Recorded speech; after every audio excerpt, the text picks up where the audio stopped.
Meski di tengah pandemi COVID-19 membuat daya beli masyarakat menjadi lesu, beberapa kebutuhan pokok mulai bergerak naik. Khususnya pasokan bawang merah dan bawang putih yang mengalami kenaikan harga, kini mulai diawasi sebagai langkah antisipasi terjadinya lonjakan harga jelang Hari Raya Galungan dan Kuningan. Kepala Bidang Meteorologi dan Tertib Niaga Dinas Perdagangan dan Perindustrian Kota Denpasar, Putu Gede Sukadana kepada wartawan bisnis Bali mengakui adanya kenaikan bawang merah dan bawang putih, namun tidak signifikan. Dari monitoring rutin yang dilakukan tiap Senin dan Kamis, harga kebutuhan pokok secara umum masih stabil.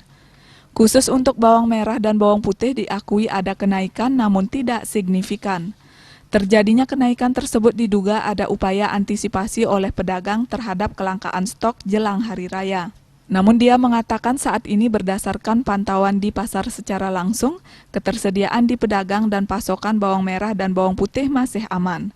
Kenaikan harga kebutuhan pokok selalu terjadi jelang Hari Raya Besar Keagamaan. Seperti halnya Galungan 6 bulan lalu, terjadi kenaikan pada komoditi bawang putih. Hal ini dikarenakan permintaan naik signifikan jelang Galungan. Namun untuk Galungan kali ini pihaknya memprediksi kenaikan tidak terjadi secara signifikan, bahkan beberapa kebutuhan pokok diyakini stabil. Meski demikian, sebagai langkah antisipasi, Putu Sukadana menyebutkan beberapa upaya akan dilakukan, seperti monitoring secara rutin, koordinasi dengan kepala pasar termasuk koordinasi dengan Dinas Pertanian dan Ketahanan Pangan Kota Denpasar.